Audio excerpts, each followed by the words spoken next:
kesatuan dalam sebuah penulisan. Jadi tapi saya kembalikan pada yang konstruksi sosial itu. Jadi sebenarnya hampir di daerah sebenarnya mempunyai kesamaan ya dalam konstruksi sosial yang atau jejaring ini. Pada proses dinamika seni rupa di Surabaya itu juga ada hal yang sama. Pada era-eranya Aksera itu juga melahirkan karya-karya yang lebih dominasi pada karya-karya seni lukis dua dimensi. Terus lalu datangnya para pelukis-pelukis dari Jogja yang bertempat tinggal di Surabaya itu juga membawa ide-ide seni lukis. Jadi sebenarnya bagaimana dari teman-teman perupa Surabaya yang muda-muda itu untuk supaya dia bisa terlihat dengan cara kita memang ini adalah era globalisasi. Kenapa kita tidak menggunakan internet sebagai media komunikasi? Jadi dengan teman-teman dengan membangun sebuah ruang-ruang ruang-ruang internet, artinya ruang internet sebagai ruang galeri virtual gitu, artinya bisa diakses sampai masuk ke ruang-ruang, dan mereka juga membangun jaringan internet dengan membuat mailing list. Jadi saya kira ini adalah bagaimana kita sebagai perupa harus menyiasati. Jadi bagaimana kita menyiasati zaman yang memang sudah global ini. Jadi saya ini rumahnya memang di Malang, tapi kerjanya di Surabaya. Karena saya menjadi guru juga sama dengan Pak Nadeo, dengan Pak Muhajir, sama dengan Gus Bun. Saya mengamati teman-teman seniman muda di berbagai daerah itu hampir sama. Itu gerakan anak muda yang memang menggebu-gebu dari dalam pribadinya. Waktu saya masih muda begitu, karena tidak setuju dengan apa yang di sekolah, jadi bikin sanggar. Bikin sanggar arti pada saat itu tahun 1975. Kemudian dengan adanya sanggar arti dari teman-teman satu kelas waktu itu dengan kakak kelas dan sebagainya, itu teman-teman lain banyak sanggar-sanggar lahir. Ada yang memang dari seniman-seniman otodidak, yang campuran dan sebagainya, itu merangsangnya dari kampus itu yang di luar kampus terangsang akan mengadakan pameran-pameran dan sebagainya, menunjukkan kemampuannya masing-masing. Mungkin ini sejak zaman Sujoyono ada Persagi, ada Sin, terus ada sanggar bambu di Jogja dan sanggar-sanggar yang lain yang menyebar ke seluruh Indonesia.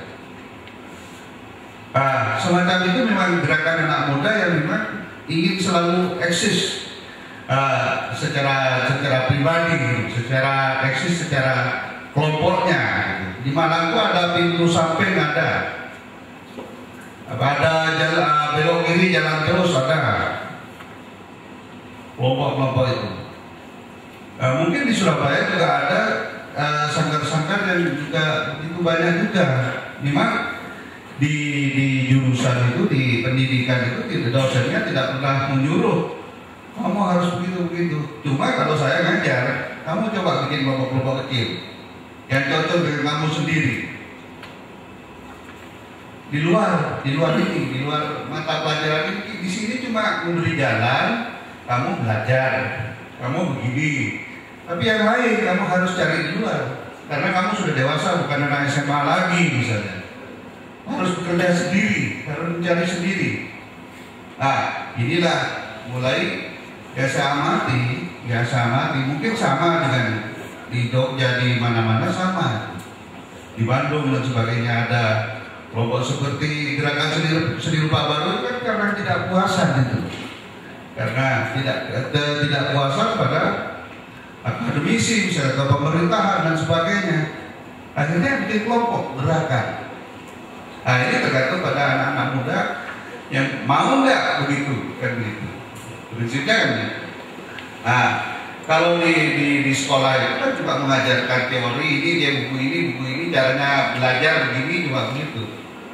Nah kemudian yang lain ya harus apa namanya, harus menjadi sendiri memangnya. Sama dengan kita harus cari sendiri misalnya. Dari ada sedikit aja. Oh sedikit. Ada. Kalau menurut istilah kemarin mungkin kita dijalankan. Ya silakan Mas. Mas kasih ya. Masnya dulu. Masnya dulu. Iya. Kalau mencari informasi tentang seni rupa di luar Padang itu susah banget. Saya pikir seniman sekarang memang harus bukan cuma pintar dan canggih, tapi memang harus cerdas. Karena kecerdasan sangat identik dengan kreativitas, dan seniman adalah memang harus kreatif. Jadi tolong sampaikan ke teman-temannya memang harus kenal komputer saat ini. Ini 2007 bukan tahun 87. Kedua, tanggapan buat Mas Rido. Mas Rido, saya lihat gerakan Anda itu sama dengan yang dilakukan di berbagai tempat di Indonesia. Artinya semangat milisi yang kalian usung itu sangat kuat dan sangat baik, saya sangat salut. Cuman masalahnya kalau Anda tetap merengek tentang finansial, itu menjadi mentah lagi. Di situ kan ada Mas bagus, minta aja duitnya. Saya lihat juga ada yang memamerkan karya berbentuk skuter kan. Kalau saya jadi gini ya, saya jual skuternya terus datang ke Sumarja, kasih proposal pameran di sana. Iya. Terus buat Mas Mirja tanggapannya, saya juga sangat salut terhadap Pak Mirja dan teman-temannya gitu. Karena di sana untuk membuat pergerakan seni rupa sangat sulit, gitu, menempuh beberapa kilometer, ratusan kilo Pak ya. Untuk pameran itu ratusan. Saya sangat salut. Nah sekarang pertanyaannya, buat Mas Bagus, tadi Mas bilang kalau latar belakang itu sangat tidak penting. Bagi kami seniman muda atau orang menganggap saya seniman muda dan teman-teman, itu latar belakang itu sangat penting gitu. Artinya gini, ketika Anda mengatakan kalau hasil dari kurasian saya atau pilihan karya yang diseleksi oleh saya dan dipamerkan di Galeri Nasional sekarang itu, Anda mengatakan kalau itu adalah hasil jerih payah Anda terhadap apresiasi seniman-seniman muda di Semarang gitu. Sementara saya lihat latar belakang Anda adalah peternak babi sebelumnya gitu. Iya kan di tulisan itu. Artinya gini Pak, saya tentu saja tidak mau karya saya diapresiasi atau dipilih hanya dengan seorang mantan peternak babi. Artinya dalam hal ini saya sangat signifikan sekali yang namanya latar belakang ini. Apalagi di sini temanya dinamika seni rupa Indonesia. Alangkah baiknya kalau memang para penalis itu memang latar belakangnya memang seni rupa pada umumnya. Itu pertama. Jadi sebenarnya ini pertanyaannya Pak. Pertanyaannya gini, dari Anda latar belakang peternak babi terus sekarang menjadi mengelola sebuah seni rupa itu, rumah seni itu kan ada misi. Saya curiganya gini, jangan-jangan ini Edwin yang kedua gitu, atau Edwin yang baru gitu. Ya karena hobinya sama fotografi Pak. Nah, jadi apa sebenarnya misi Anda gitu untuk perkembangan seni rupa Indonesia yang saya pikir ini lagi asik-asiknya gitu, lagi hangat-hangatnya. Sumbangsi Anda atau kontribusi Anda itu yang signifikan buat seni rupa Indonesia itu apa? Apakah memang tadi yang jalan-jalannya artinya setelah mereka udah laku keras misalkan itu, saya kan dengan mudahnya bisa atau merajai mereka atau apakah itu? Maaf. Sekarang buat Pak Mahmud, maaf Pak, satu lagi Pak pertanyaan Pak, ini penting juga Pak. Iya, tadi Anda mengatakan kalau saya rasa seniman-seniman sekarang itu memiliki kegalauan yang sama gitu kan pada saat ini menurut Anda dan saya pikir tidak sama. Kegalauan yang Anda ungkapkan itu seniman-seniman itu saya rasakan 10 tahun yang lalu Pak. Jadi 10 tahun yang lalu saya galau seperti itu, tapi kegalauan saya sekarang jauh lebih hebat gitu. Saya harus 2 bulan sekali misalkan atau seenggaknya sebulan 2 kali saya pameran di luar negeri, itu kegalauan saya Pak. Saya harus masuk museum-museum terkenal di seluruh negeri atau seluruh luar negeri atau saya harus berkompetisi global saat ini. Seniman sekarang itu harus memiliki website, seniman sekarang itu harus multimedia, harus serba bisa. Itu kegalauan saya sekarang. Kalau kegalauan yang Bapak ungkapkan itu 10 atau 15 tahun yang lalu yang saya rasakan. maaf aja nih. Jadi menurut Bapak seharusnya harus bagaimana nih seniman kontemporer muda Indonesia saat ini demi membangun dinamika seni rupa Indonesia? Terima kasih. Tanggapan. Terima kasih atas waktunya. Mungkin ini beberapa catatan dari saya, meskipun tidak dalam konteks kepentingan merangkum forum ini. Ada dua hal yang saya sampaikan. Yang pertama untuk khususnya sendiri, yang kedua nanti untuk beberapa catatan mungkin untuk galeri nasional dalam hal ini secara teknis mungkin nanti Mas Kiki dan kawan-kawan. Saya menganggap sebenarnya persoalan jejaring dan infrastruktur ini dalam pandangan sekali lagi juga subjektif saya, justru yang paling krusial ketika kita membincang realitas seni rupa Indonesia. Kalau misalnya kita berbincang pada dataran produksi karya, terkait di sana ada seniman, kemudian dengan segala bagaimana proses kreatif yang ada di dalamnya, dengan sekian banyak varian interpretasi, saya kira dalam tanda kutip relatif sudah selesai, mapan dalam artian yang dinamis ya. Meskipun itu seniman tidak harus terbebani untuk secara apa ya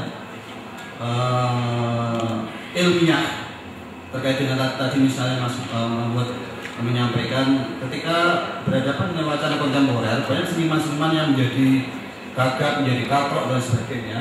Saya kira seniman itu nanti dulu saja, tidak perlu berkepentingan untuk memperbutkan ikut dalam sebuah wacana narasi besar yang sedang berkembang. Saya kira proses kreatif yang dilalui itu kalau bisa dan sejarah menunjukkan justru dia menciptakan wacana. Kemudian tugas wacana yang harus disampaikan disebarluaskan ke masyarakat itu saya kira peran jejaring dan infrastruktur seni, dan yang ini masih sangat miskin luar biasa. Justru ini problem yang mesti mendapatkan satu perhatian yang lebih, termasuk oleh institusi termasuk institusi sekelas galeri nasional ini. Artinya begini, saya memandang misalnya dalam istilah sederhana, taruhlah di Indonesia perguruan tinggi seni ini setiap tahunnya bisa melahirkan 1000 orang Sujoyono kecil, tetapi tidak misalnya 1 atau 2 orang untuk seperti Suwarno Wisetotomo misalnya. Jadi menjadi persoalan apakah misalnya itu sebagai sebuah realitas yang bermasalah, tapi selama ini dianggap itu tidak ada persoalan apapun. Tapi saya pandang itu adalah persoalan sangat serius ketika seni kita sepakati sampai hari ini masih itu sebagai aset kultural, aset nasional, aset bangsa, bukan aset orang-orang seni. Karena jejaring dan infrastruktur sosial yang disampaikan oleh Mas Agus sebutkan tadi itu adalah realitas penyangga yang lain yang sangat posisinya sama strategisnya dibanding dengan eksistensi seorang perupa yang kerjanya dalam memproduksi karya. Karena di sana peran intelektual seni entah itu mewujud dalam bentuk kurator, kemudian intelektual seni yang lain dalam posisi dan kerja yang berbeda, tapi sama-sama akan mengantarkan bahwasanya eksistensi seni rupa Indonesia itu menjadi kokoh.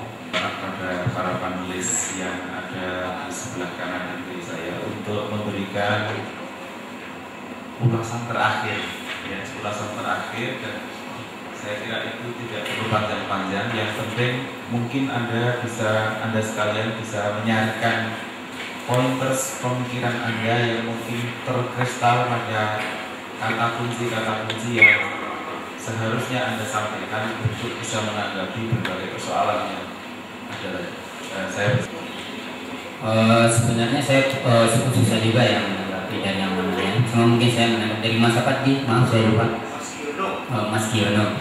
Terima kasih. Mungkin dalam makalah ini sebenarnya saya tidak terlalu bersikutat yang untuk membicarakan karena Belanda selama ini tidak bermasalah. Artinya dalam konteks di Padang tidak bermasalah. Yang pertama saya teringat itu Mas Kus pernah menulis sebuah tulisan, selagi kawan-kawan di Padang itu meratapi kegelapan dan tidak mencoba untuk menyalakan sebuah lilin, itu maka kegelapan nggak bakalan terang. Nah, misalnya seperti Mas tadi mengatakan bahwa kawan-kawan di Padang perlu belajar teknologi. Nah, mungkin di sini saya tidak berbicaranya masalah seniman saja, di sana ada masalah awamnya. Karena apa? Karena seniman juga butuh apresiasi. Yang mengapresiasinya adalah masyarakat. Nah, masyarakat mengapresiasi sebuah karya seni rupa itu juga tidak gampang. Berbeda dengan masyarakat yang mengapresiasi sebuah nyanyian, karena tidaklah instan. Nah, permasalahannya adalah saya juga mengajar di sebuah institusi, yang mana institusi juga selama ini seperti SMP, SMA itu menganjurkan seorang anak hanya belajar menjadi praktis, artinya orang yang berpraktek. Nah, mereka tidak pernah dididik untuk bagaimana bisa mengapresiasi karya seni. Nah, untuk kemampuan mengapresiasi butuh referensi.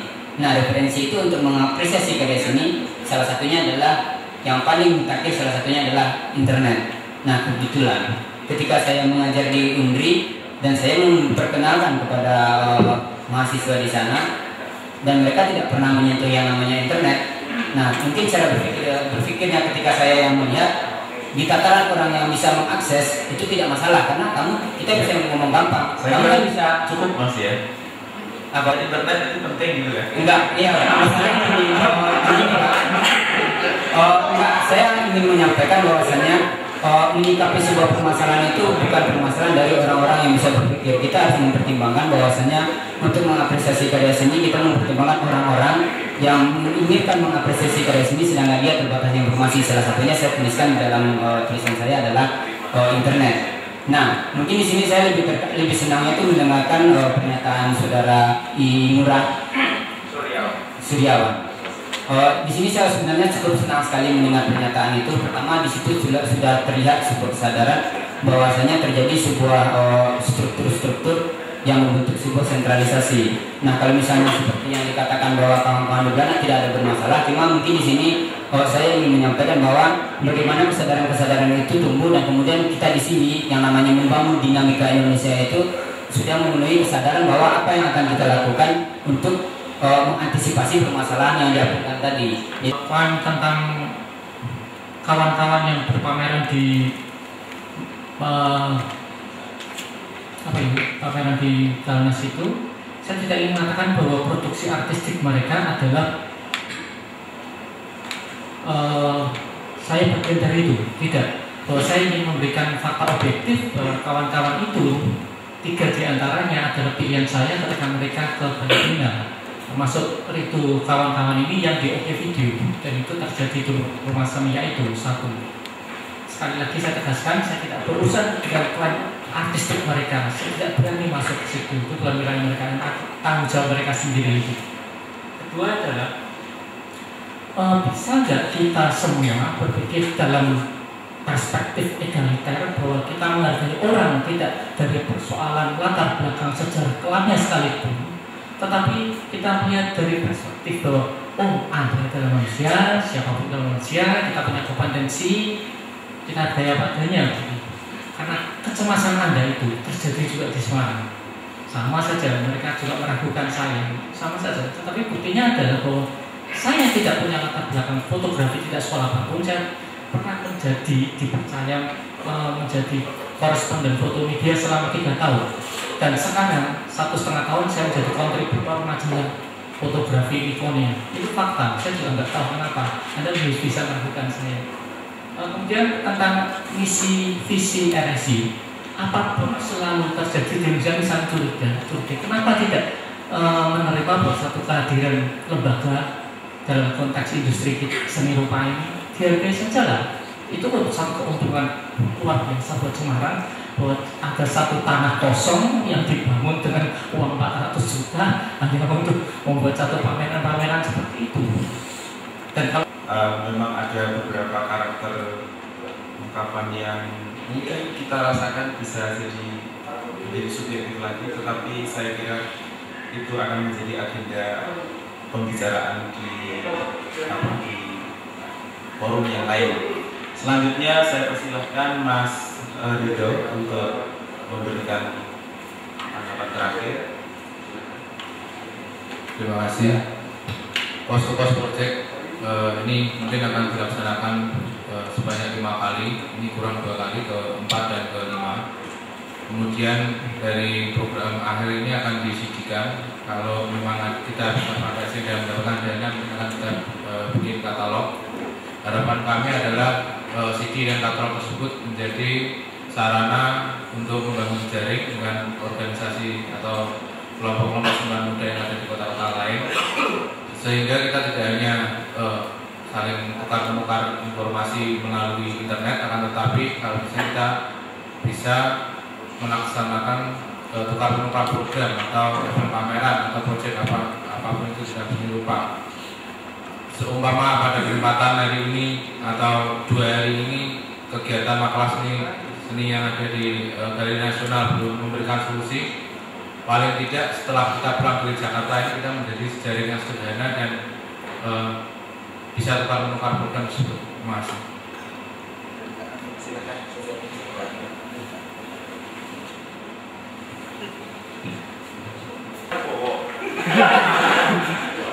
Kalau seandainya saya tidak dapat musibah yang terfotokopi adalah karya pesan saya sedikit banyak referensinya, ini barangkali Mas Dion bisa berkata apa?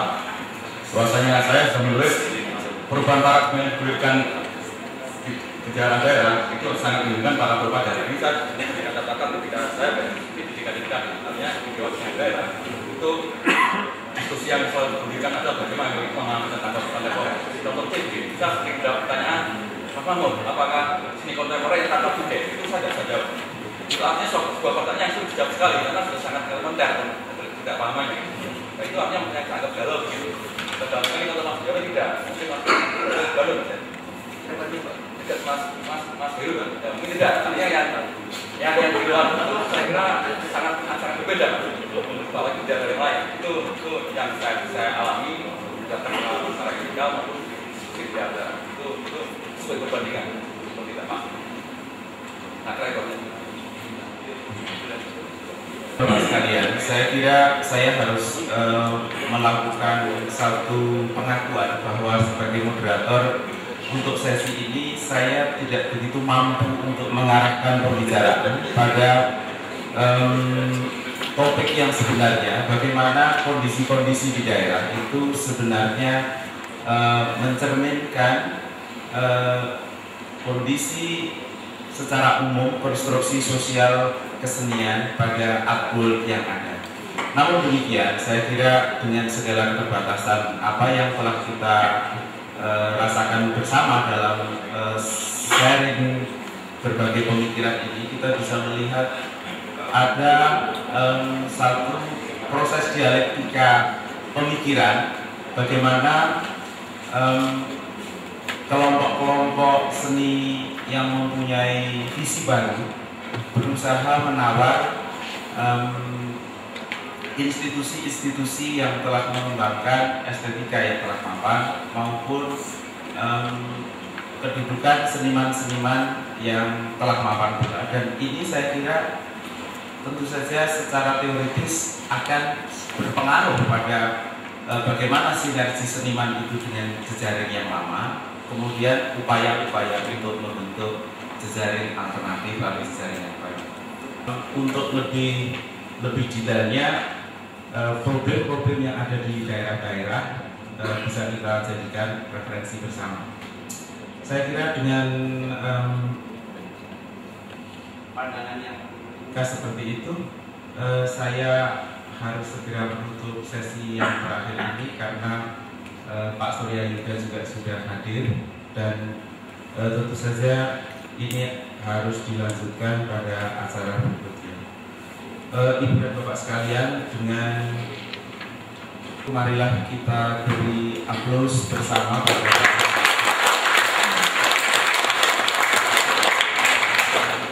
dengan segala kekurangannya. Saya minta maaf dan akhir kata assalamualaikum warahmatullahi wabarakatuh. Saya kembalikan waktu pada panitia. Waalaikumsalam warahmatullahi wabarakatuh. Sesi ketiga jejaring dan infrastruktur.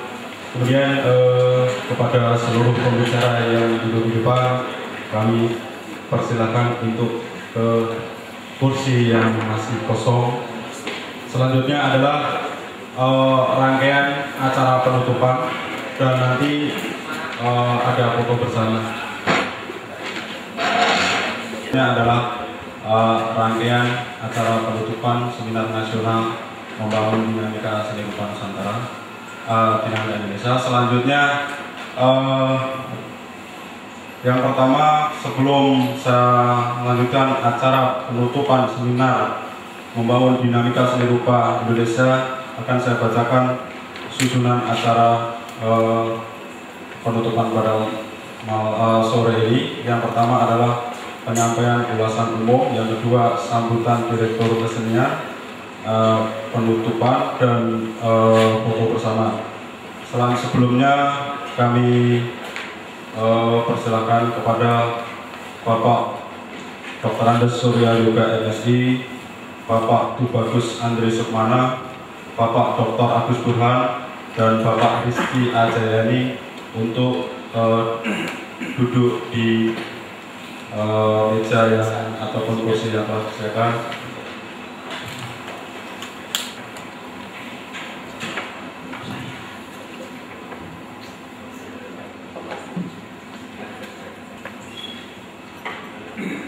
Bapak Surya Yoga, Direktur Kesenian, Dirjen Nilai Budaya Seni dan Film, Departemen Kebudayaan dan Pariwisata. Yang terhormat Bapak Tubagus Andri Sukmana, Kepala Galeri Nasional Indonesia. Yang terhormat Dewan Kurator Galeri Nasional Indonesia. Yang terhormat para pembicara pada seminar ini. Yang terhormat para komentator, yang terhormat para peserta dan para hadirin yang berbahagia. Puji syukur kita panjatkan kehadirat Allah SWT atas rahmat taufik hidayahnya, sehingga kita telah menyelesaikan rangkaian acara Seminar Nasional Membangun Dinamika Seni Rupa Indonesia pada tahun 2007 ini. Selanjutnya, akhir daripada seminar nasional ini adalah penutupan, dan pada kesempatan ini akan ditutup oleh Direktur Kesenian Indonesia, Bapak Dr. Andes Surya Yoga MSI. Seperti yang telah saya bacakan di awal, yang pertama adalah ulasan umum pembicaraan Seminar Nasional Membangun Dinamika Seni Rupa Indonesia yang akan disampaikan oleh Kepala Galeri Nasional Indonesia dan Kurator Galeri Nasional Indonesia, Bapak Dr. Agus Burhan dan Bapak Rizky Ajayani. Kepada Bapak Tubagus Andri Sukmana dan Bapak Kurator kami persilakan. Terima kasih. Assalamualaikum warahmatullahi wabarakatuh. Selamat sejahtera buat kita sekalian.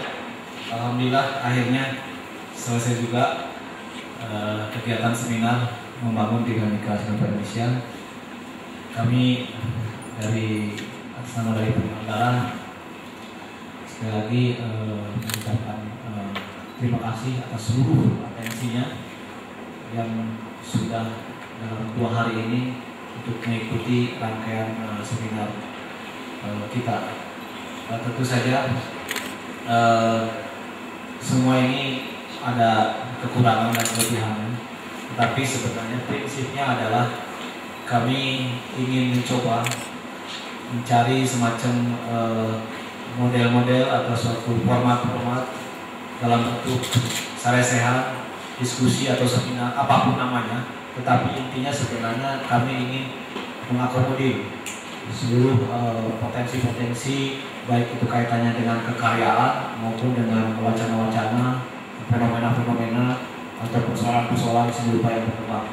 Karena memang kita tidak semua hal bisa terangkum begitu, tidak semua potensi-potensi, baik itu kaitannya dengan kalangan pendidik, misalnya akademisi, kalangan seniman atau kreatif dan sebagainya, tidak mungkin bisa merepresentasikan seluruhnya untuk hadir atau dibicarakan di forum sekecil ini. Jadi kami hanya mengambil beberapa bagian saja